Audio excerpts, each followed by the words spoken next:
اور بہتر طریقے پیدا ہوں، اس کے لیے آپ کیا رہنمائی؟ بہت اہم چیز ہے کہ 2 حصے ہیں گویا کہ، یعنی حج کے سفر میں بنیادی طور پر اس کے 2 حصے بنتے ہیں۔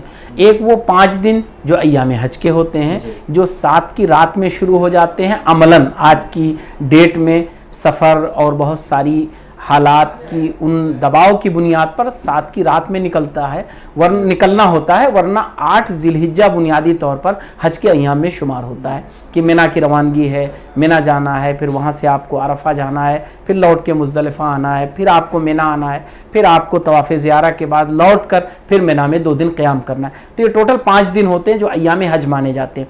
ایام حج میں آپ کو اپنی عبادت کرنی ہے، اور عبادت آپ ہی کو نہیں کرنی ہے، آپ جیسے 30-40 لوگ ہیں انہیں بھی وہی عبادت کرنی ہے، اور آپ کے ساتھ وہاں وہ لوگ بھی ہیں جنہیں عبادت نہیں کرنی ہے بلکہ آپ کی خدمت کرنی ہے۔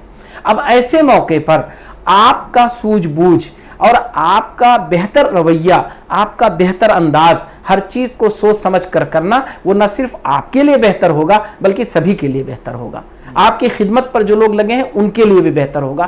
تو ایسے موقع پر 2-3 چیزیں بڑی اہم ہوتی ہیں۔ پہلی چیز تو یہ کہ آپ یہ سمجھیں کہ آپ مستقل عبادت میں ہیں۔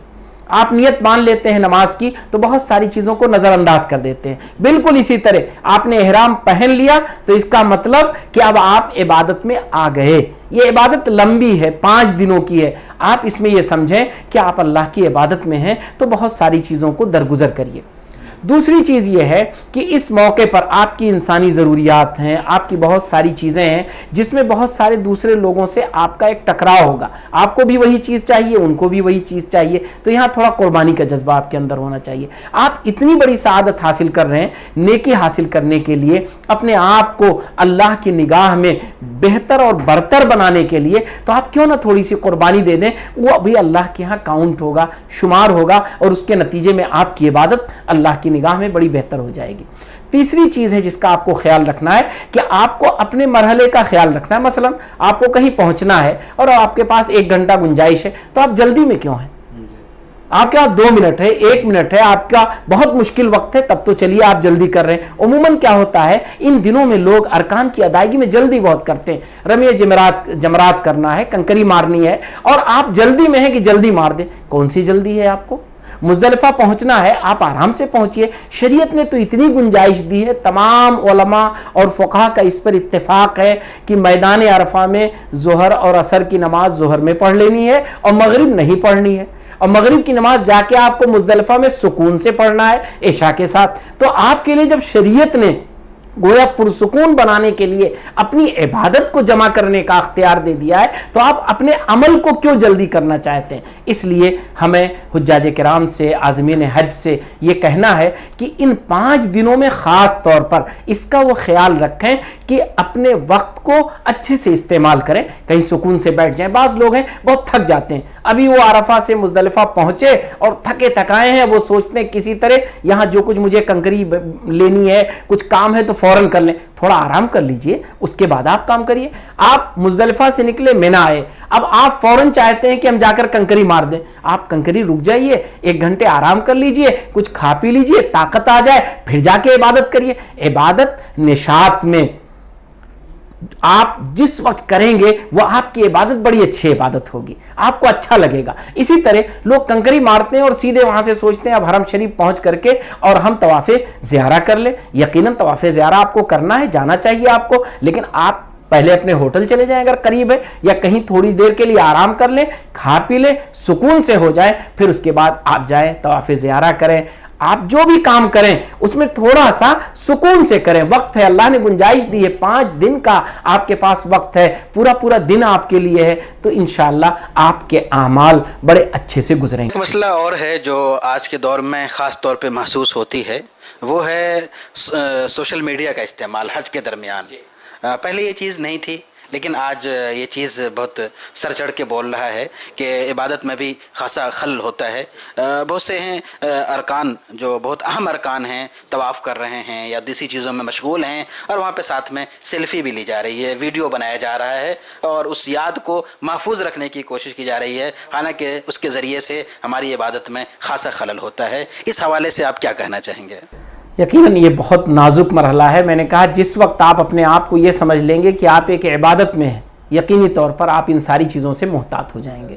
آپ اس سوشل میڈیا کا، موبائل کا استعمال اچھی چیزوں کے لیے کریں۔ مثلا قرآن مجید جہاں آپ چاہیں بیٹھ کر پڑھ سکتے ہیں اسی موبائل کے ذریعے، جہاں آپ چاہیں کوئی مسئلہ آپ کو معلوم کرنا ہے، کوئی ویڈیو آپ کے پاس ہے، آپ سن کر کے اپنا مسئلہ معلوم کر سکتے ہیں، یہ آپ کے لیے ایک سہولت ہے۔ لیکن اور چیزوں سے آپ اپنے آپ کو بچا لیجئے۔ کوئی بہت ضروری آپ کا کام ہے، بزنس ہے، کوئی سسٹم ہے، کوئی رابطہ ہے، اسے آپ کر لیں، لیکن آپ بہت ساری چیزوں سے واقفیت حاصل کرنے کے لیے ان دنوں میں اپنا اگر شغل رکھیں گے تو یقیناً آپ اپنی عبادت میں غیر یکسو ہوں گے۔ یکسوئی عبادت کی مطلوب ہے۔ آپ کسی عبادت میں ہوں اور آپ یکسو نہ ہوں تو اللہ تعالیٰ آپ کو اجر دینے میں یکسو کیسے ہوگا؟ آپ ہی اگر اللہ تبارک تعالیٰ سے لو لگانے میں یکسو نہیں ہے تو اللہ تبارک تعالیٰ آپ کو ڈھیر سارے اجر کیسے دے گا؟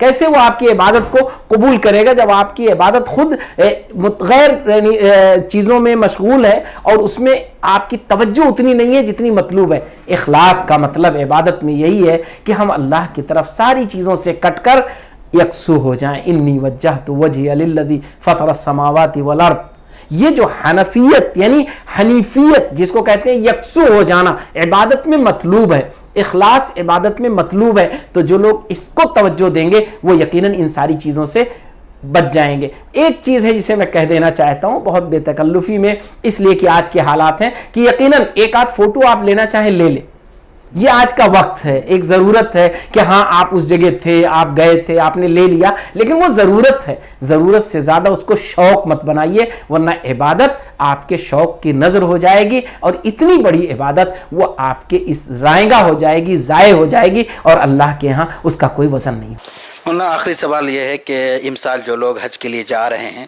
ان کے نام آپ ایک مختصر پیغام کیا دینا چاہتے ہیں؟ میں یہ کہنا چاہتا ہوں کہ جو لوگ حج پر جا رہے ہیں وہ دو تین چیزوں کا بہت خاص طور پر خیال رکھیں۔ سفر میں دوسروں کو تکلیف پہنچانے کے بجائے انہیں آرام پہنچانے کی فکر کریں، بہت بڑی چیز ہے۔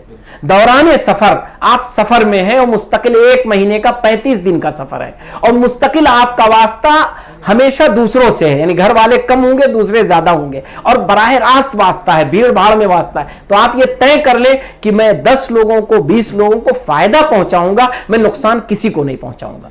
دوسری چیز ہے اپنی چیزوں کی حفاظت کی فکر کریں، اس کے لیے آپ نگاہ رکھیں اپنی چیزوں پر تو آپ کی چیز محفوظ رہے گی۔ تیسری چیز یہ ہے آپ اپنے ایڈریس کا خیال رکھیں۔ بہت بڑی جو دوران سفر دقت پیش آتی ہے اس کی وجہ سے سب ڈسٹرب ہوتے ہیں کہ ایک آدمی ایک گروپ میں ہے وہ غائب ہو گیا، اب سب پریشان ہیں۔ غائب اس لیے ہوا کیونکہ اس نے اپنے ہوٹل کا نام نہیں یاد کیا، اس نے اپنے ٹیلی فون کو محفوظ نہیں کیا، اس نے اپنے کارڈ کو محفوظ نہیں کیا۔ تو آپ ان سب چیزوں کو اہمیت دیں، یہ نہ سمجھیں کہ آپ اپنے گھر پر ہیں، اپنے محلے میں، اپنے شہر میں، آپ ایک اجنبی جگہ گئے ہیں، ایک ایسی جگہ گئے ہیں جہاں بھیڑ بھاڑ ہے، تو آپ اپنے ایڈریس پروف کو ضرور اپنے ساتھ رکھیں۔